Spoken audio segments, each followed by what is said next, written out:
Estamos aqui com o Dr. Marcelo, do Laboratório Fleming. Dr. Marcelo, muito obrigada pela sua presença aqui no Beleza e Saúde. Eu que agradeço. E vamos conversar a respeito de intolerância alimentar, né? Um tema hoje bastante difundido, não é? Uma vez assim que as pessoas estão descobrindo que tem intolerância alimentar, né? Perfeito. Às vezes pode ser até confundido com alergia, alguma coisa assim, e é muito importante fazer o exame para estar detectando o que realmente é intolerância alimentar, né? Isso. Então eu faço exatamente dessa dúvida a minha primeira pergunta. O que é intolerância alimentar?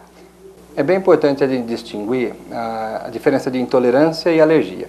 Então, alergia é aquilo que você come, já dá aquela brotoeja, empipoca o corpo, você já sente aquele mal, alguns vulgarmente falam, está fechando a garganta, que é o edema de glote. Então, aquilo é alergia, que é detectada pela hemoglobina E, letra E, IgE. A intolerância alimentar é pela IgG. É uma inflamação crônica, que você é imperceptível, você come alimentos, e ele causa uma inflamação crônica. Quando você vai ser exposto a um outro imunógeno ou alguma outra partícula, de repente o que era para dar uma inflamação pequena, dá uma inflamação grande.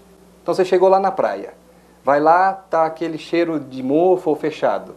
O que era para dar uma simples rinite, você já começa a espirrar, talvez uma crise de asma. Você realmente tem alergia, mas ela está provocada e agravada pela intolerância alimentar. Alimentos que você está comendo que está fazendo mal para você.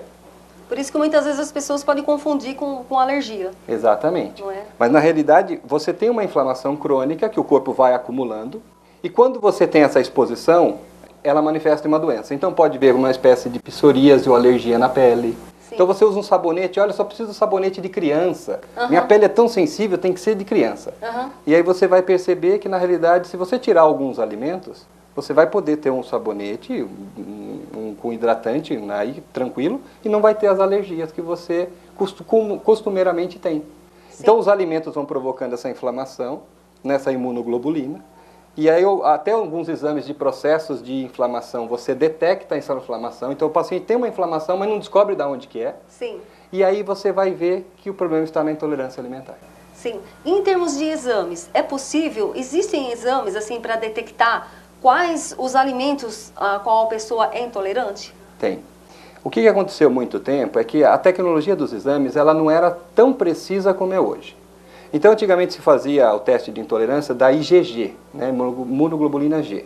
Só que ela não era de quarta geração. Então, se você pegar, por exemplo, até uma internet de uma geração, duas gerações, você vê que a internet de quarta geração ela tem mais desenvoltura. Sim. Então, hoje nós detectamos a imunoglobulina IgG 1, A2, A3 e A4. Então, ela é de quarta geração. Então, nós pegamos um processo de mais tempo, o paciente exposto ao alimento mais tempo, e essa inflamação a gente tem uma precisão maior. Então, a gente descobre, por exemplo, se ele tem uma inflamação elevada, moderada, leve ou não. Então, você descobre por aí. E alguns pacientes até falam assim, eu não vou fazer aquele exame porque vai descobrir um monte de coisa que eu não posso comer. Não, não. Ele vai descobrir um monte de coisa que você pode comer.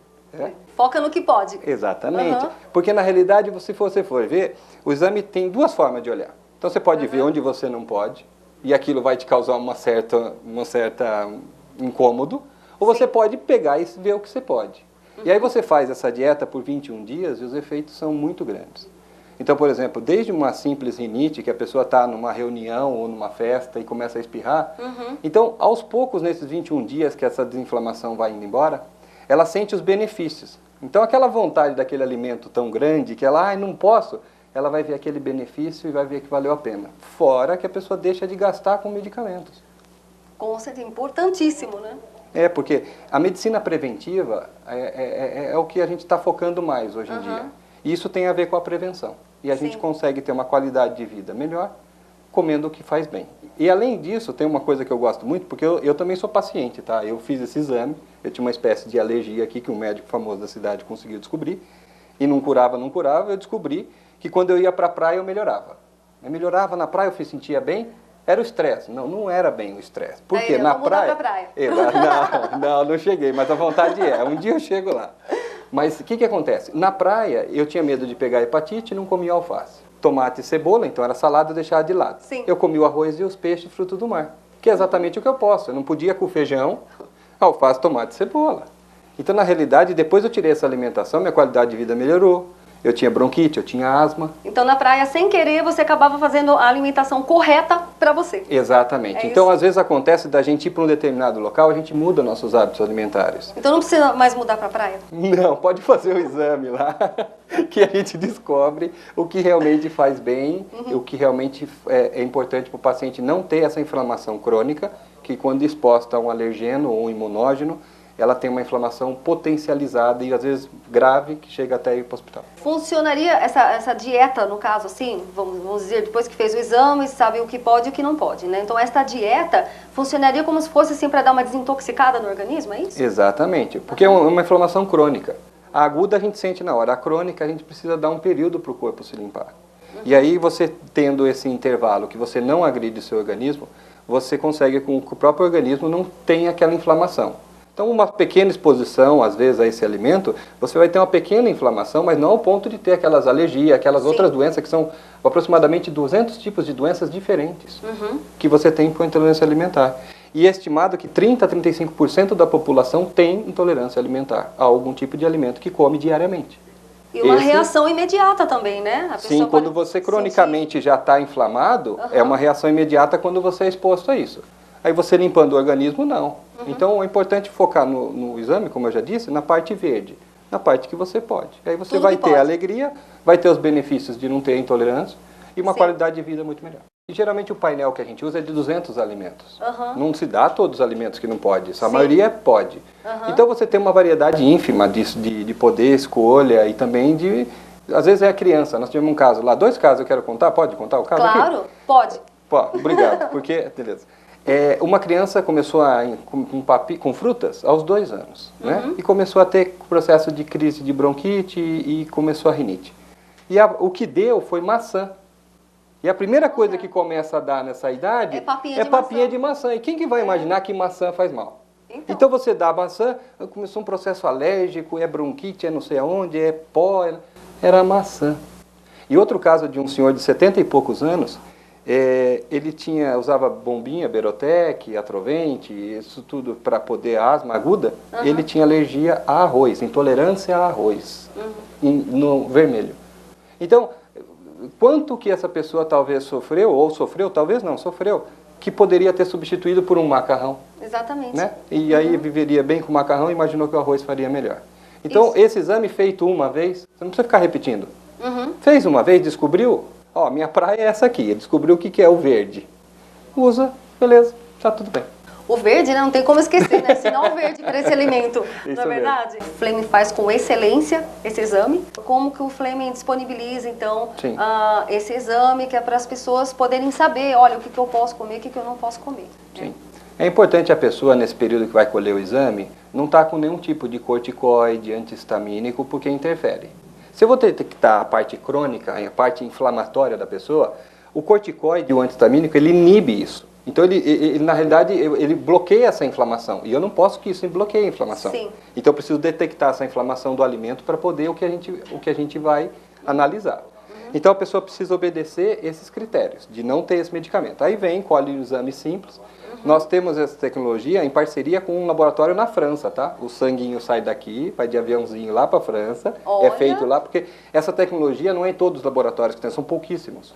Então, nos Estados Unidos, França e Espanha, nós temos essa tecnologia. E nós fizemos uma parceria, e aí o exame vem traduzido e a gente entrega para a pessoa. Então, para você ter uma noção, como que é a última geração que nós trabalhamos. É um exame de 4ª geração, que a gente procura fazer para o melhor do paciente, visando realmente a melhora. Porque é o que eu te falei, tinha os exames antigamente que eram de geração 1 e 2. Nós usamos de última geração. Sim. Foi falado, então, que esse exame vai para a França, né? Eu gostaria de perguntar o seguinte, então, vocês procuram em termos de tecnologia, de controle de qualidade? Então... A saúde do paciente, ela é desde quando a gente se formou, o principal é a gente entregar um produto de qualidade, porque não há uma razão para a gente ser profissional se a gente não tiver certeza do que está liberando. Então, o que a gente procurou fazer é investir em controles de qualidade. Então, nós tivemos a satisfação de, no ano passado, ganhar um certificado de excelência, tá? Porque existem notas, o sangue vem para a gente pelo correio, vem para a gente a urina pelo correio e a gente é analisado em cima daquilo. E quanto mais certeiro, então você tem o critério bom, regular, ótimo, excelente, você tem os critérios. Nós ganhamos em 2016 o critério de excelente E 2015 também excelente. Então, na realidade, agora nós vamos participar novamente em 2017 e queremos continuar nesse padrão de excelência. O que significa, então, que o Laboratório Fleming é excelência em qualidade. Parabéns. Bom, o certificado menciona isso. A gente procura sempre melhorar, porque nosso objetivo é trazer um exame de qualidade e realmente trabalhamos em família, né? Eu, meu pai, minha mãe e meu irmão são todos formados, todos pós-graduados na área e temos orgulho de servir a Jundiaí e a região no nosso trabalho. Com certeza. Dr. Marcelo, eu gostaria de agradecer muito a sua presença aqui no nosso programa Beleza e Saúde e mais uma vez dar os parabéns, tá? A toda a família Fleming, vamos dizer assim, o Laboratório Fleming, um trabalho em família feito com muito amor e com muito empenho realmente, e o prêmio Excelência em Qualidade já diz tudo, né? Parabéns, muito obrigada pela presença de vocês. Eu que agradeço a você, Kátia, obrigado, a oportunidade, os telespectadores também, e realmente trabalhamos em família para poder ajudar o pessoal, e o que precisar da gente estamos à disposição lá. Meu pai está sempre na coleta de manhã, minha mãe, meu irmão, todos formados, e a gente agradece o convite. Muito obrigada. Obrigado.